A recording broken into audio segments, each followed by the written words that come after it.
दोस्तों, सुजलॉन एनर्जी की बात करें तो यहाँ पे कुछ बड़ी अपडेट निकल के आ रही है जिसको इस वीडियो के माध्यम से समझने की कोशिश करेंगे। सुजलॉन एनर्जी के मैनेजमेंट की तरफ से बहुत ही ज़बरदस्त उत्साहवर्धक बयान निकल कर आया है। सुजलॉन के पास इस समय सबसे शानदार ऑर्डर बुक है।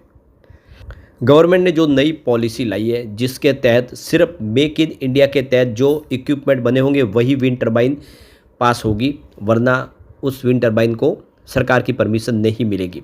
तो ऐसे में आप देख सकते हो कि सुजलॉन एनर्जी जो मेक इन इंडिया के तहत सारे विंड टर्बाइन के पार्ट्स बनाती है, उनके लिए एक बहुत बड़ा मौका आ चुका है सरकार की इस योजना की वजह से। और दूसरी तरफ विंड टर्बाइन के लिए सरकार ने एक और पॉलिसी लाई है जिसमें पुरानी विंड टर्बाइन को बदलना है। तो ऐसे में आप देखें तो यहाँ पे बहुत सारी अपॉर्चुनिटी दिखाई दे रही है। इस बार कंपनी ने रिजल्ट भी ठीक दिया है और आने वाले से उम्मीद भी बहुत ज़्यादा है। तो यहाँ पे इन सारी बातों को समझने की कोशिश करेंगे और क्या आने वाले समय सुजलॉन बेहतर करेगा, क्योंकि यह स्टॉक एक समय बहुत शानदार करता था लेकिन उसके बाद में गिरावट का दौर शुरू हुआ, कौड़ियों के भाव में आया। अब इसने बहुत बेहतर तो किया लेकिन अभी अपनी ऊपरी प्राइस से काफ़ी नीचे। क्या है आगे की उम्मीद, जानेंगे इस वीडियो के माध्यम से। लेकिन फ्रेंड्स, उससे पहले अगर आप पहली बार हमारे चैनल पे आए तो चैनल को सब्सक्राइब कर दीजिए, एक बेल आइकॉन दबा दीजिए ताकि जब भी नया वीडियो बने पहला नोटिफिकेशन आपको मिले। वीडियो पसंद आए तो लाइक से जरूर कीजिए। चलो फ्रेंड्स, वीडियो स्टार्ट करते हैं। मैं हूँ आपका दोस्त एसपी दवे और हमारे अपने चैनल ऑनलाइन कमाई में आपका बहुत बहुत स्वागत है। तो सबसे पहले गुरुवार के कारोबार की बात कर ले तो देखो कि 60.06 पर क्लोजिंग देखने को मिली, जहाँ पे 0.53% की गिरावट थी। लगभग आधा % के आसपास की गिरावट देखने को मिली। बाजार में भी दबाव की स्थिति थी, उसकी वजह से ये गिरावट का माहौल बना। अब यहाँ पे देख सकते हो कि इस बार ईयर एंड बेसिस पे काफ़ी बेहतर रहा रिजल्ट। रेवेन्यू की बात करें 54.6% की अच्छी खासी जंप देखने को मिली है, जो 3117.33 करोड़ के आसपास रहा है। पिछले एक साल पहले 2015.98 करोड़ के आसपास था। तो आप क्लियरली देख सकते हो रेवेन्यू ज़बरदस्त बढ़ा है। नेट प्रॉफिट में 7% के आसपास की वृद्धि हुई है, ज़्यादा वृद्धि नहीं हुई, बड़ी 324.32 करोड़ का इस बार प्रॉफिट बताया, जो पिछले साल सेम क्वार्टर में 302.29 करोड़ के आसपास था। अब बात करें एबिटाडा की तो 64.1% की ज़बरदस्त जंप देखने को मिली, जो 603 करोड़ के आसपास पहुंचा। पिछले साल सेम क्वार्टर में 367 करोड़ के आसपास था। अब एबिटाडा मार्जिन की बात करें तो 19.3% के आसपास रहा, पिछले साल 18.2% के आसपास था। तो देख ही सकते हो कि रिजल्ट इस बार अच्छा रहा है।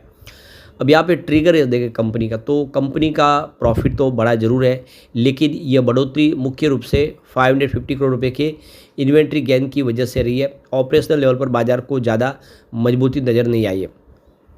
तो यहाँ पे कंपनी ने Q1 में 444 मेगावाट विंड टर्बाइन प्रोजेक्ट की उन्होंने उपकरणों की डिलीवरी कर दी है। और यहाँ पे इस तिमाही में अगर देखें तो 1 गीगावाट के ऑर्डर प्राप्त, यानी 1000 मेगावाट के ऑर्डर इन्होंने हासिल कर लिए। ऑर्डर बुक 5700 मेगावाट तक पहुँच चुकी है। और इस समय जो इंडिया का गोल है उसके हिसाब से फाइनेंशियल 2032 तक 122 गीगावाट विंड पावर क्षमता को प्राप्त करना है। मौजूदा क्षमता 52 गीगावाट की है। कंपनी के पास इस समय 1620 करोड़ का नेट कैश फ्लो भी है। तो सुजलॉन एनर्जी के फंडामेंटल्स देखें तो 17 कंट्रीज़ में कंपनी इस समय अपनी सेवाएं दे रही है। भारत में इस सेक्टर की ये कंपनी नंबर 1 है। कंपनी के पास 8100 इस समय एम्प्लॉयज़ है। और ग्राहकों की सूची में देखें तो आपको रिलायंस, टाटा, अदानी, गेल, आईटीसी जैसे बड़े नाम दिखाई देंगे, यानी इंडिया के बड़े बड़े कॉरपोरेट घरानों को कंपनी अपनी सेवाएं दे रही है। वैल्यूएशन की बात करें तो बाजार के अनुमानों के मुताबिक सुजलॉन की जो ईपीएस है 2 से लेके ₹2.50 के बीच रह सकती है। मौजूदा समय में शेयर करीब 25 के पी पर ट्रेड कर रहा है, जो निवेशकों के लिए एक प्रीमियम वैल्यूएशन माना जा सकता है। तो आप देख ही सकते हो कि ज़बरदस्त ऑर्डर बुक है कंपनी की, बहुत सारे प्रोजेक्ट कंपनी को आने वाले समय पूरे करने हैं। यहाँ पे देख सकते हो कि कंपनी ने अपना विज़न काफ़ी बड़ा रखा है। इंडिया एक ग्लोबल हब बनना चाहता है विंड टर्बाइन के एक्सपोर्ट के लिए, बिल्कुल इसकी तैयारी हो चुकी है। और अगर ऐसा होता है तो सुजलॉन का इसमें बहुत बड़ा रोल होगा। सुजलॉन का मार्केट और बढ़ता हुआ दिखाई देगा। यहाँ पे इसके अलावा जो रीपावरिंग अपॉर्चुनिटी है करीब 25.4 गीगावाट की, यानी जो पुरानी विंड टर्बाइन है जो काफ़ी सालों पहले लगाई थी, अब उससे बिजली का निर्माण नहीं हो पा रहा है। 1990 के दशक में जो विंड टर्बाइन लगी थी उसके टेक्नोलॉजी बहुत ओल्ड हो चुकी है और उसमें आप देखें तो खर्च ज़्यादा है, बिजली का निर्माण नहीं हो पा रहा है। उनको फिर से रीपावरिंग करने के लिए सरकार ने एक नई पॉलिसी लाई, जिसके तहत जो भी टरबाइन रिपेयरिंग हो सकती है उसमें पार्ट्स बदल के रिपेयरिंग करना है या फिर उसको डिसमेंटल करके उसकी जगह पे नई विंड टरबाइन लगाना है। तो सुजलॉन ऑलरेडी इस सेक्टर में एक बड़ी मजबूत कंपनी, उसके पास सारा अनुभव है। तो ये जो पुरानी विंड टरबाइन के रिप्लेसमेंट का काम सुजलॉन के पास आ सकता है। एक बड़ी अपॉर्चुनिटी, करीब 25.4 गीगावाट की अपॉर्चुनिटी इस समय दिखाई दे रही है। अब यहाँ पे सुजलॉन की तरफ से जो गिरीश तांती जो वाइस चेयरमैन है सुजलॉन ग्रुप के, उनका कहना है कि इस समय सरकार का फोकस है रिन्यूएबल एनर्जी को ज़्यादा से ज़्यादा प्रमोट करना, क्योंकि इंडिया का जो सारा का सारा पैसा यानी डॉलर के रूप में जो मनी बाहर जाती है वो पेट्रोल डीजल की वजह से जाती है। 85% हम इंपोर्ट करते हैं पेट्रोल डीजल।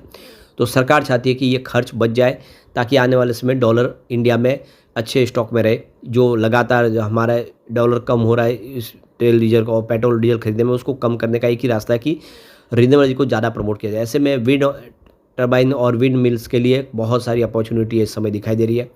सरकार इसमें बहुत सारी नई स्कीमें लेकर आ रही है, सब्सिडी दे रही है, जिससे ज़्यादा से ज़्यादा लोग रिन्यूएबल एनर्जी को अपनाने लगे हैं। तो ये एक बड़ी अपॉर्चुनिटी है और सुजलॉन ऑलरेडी मार्केट लीडर है, तो हमारे लिए एक बड़ी अपॉर्चुनिटी इसमें ऑलरेडी दिखाई दे रही है।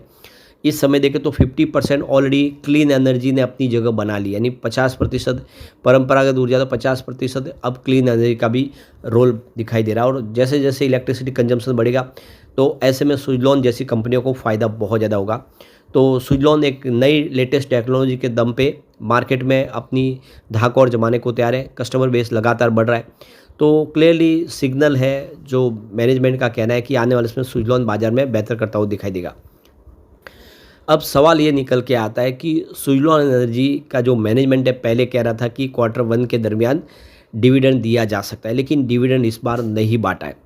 तो अब आप आशा कर सकते हैं कि शायद Q2 में कंपनी डिविडेंड दे, क्योंकि कंपनी प्रॉफिट में तो आ चुकी है, लगातार प्रॉफिट दिखा रही है। और दूसरी तरफ अगर आप देखें तो कंपनी कर्ज मुक्त भी हो चुकी है, तो अब तो डिविडेंड बांटना ही चाहिए। उम्मीद है कि अगली बार डिविडेंड दे सकती है कंपनी। वैसे CFO हिमांशु मोदी की तरफ से ये बयान निकल कर आया था, उन्होंने फिलहाल कंपनी से इस्तीफा दे दिया। उनको दूसरी जगह पे उससे शानदार अपॉर्चुनिटी मिल रही, उसका वो मौके का फ़ायदा उठाना चाहते हैं। सुजलॉन के लिए जो सबसे बड़ा यहाँ पे प्लस पॉइंट है, तो इसकी पेयर कंपनियों की तुलना में ये स्टॉक काफ़ी सस्ता लग रहा है इस समय पी रेशियो के हिसाब से देखें तो। आप ये देख सकते हो सीमेंस इनर है इंडस्ट्रीज 276 का पी रेशियो, मार्केट कैप देख सकते हो कि 1,13,007 करोड़ रुपीज़ का है। सीमेंस 3,169 की प्राइस है और 65 का पी रेशियो है। मार्केट कैप 1,12,854 का है। ABB 5,030 की प्राइस है, फिर पी रेशियो 59.26 का है। 1,06,589 की इसकी मार्केट कैप है। CG पावर की बात करें तो 665 का इसका टोटल आप देखें करंट प्राइस दिखाई देगी। 105 का पी रेशियो है और 1,04,857 का मार्केट कैप है। हिताची एनर्जी 20,000 समय प्राइस है और 179 का पी रेशियो है। दूसरी तरफ देखो कि 90,905 का मार्केट कैप है।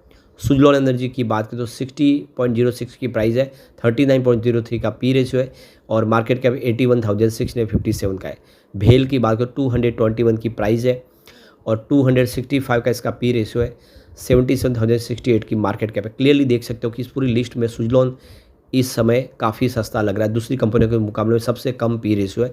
ऐसे में यहाँ से बढ़ने की उम्मीद ज़्यादा है। लेकिन फ्रेंड्स, कोई भी इन्वेस्टमेंट करने से पहले अपने फाइनेंशियल एडवाइजर से एडवाइस ले ले या अपना खुद का रिसर्च करें, क्योंकि मैंने वीडियो आपके एजुकेशनल पर्पज़ के लिए ही बनाया। वीडियो पसंद आए तो लाइक से जरूर कीजिए और चैनल को सब्सक्राइब कर दीजिए। Thank you friends.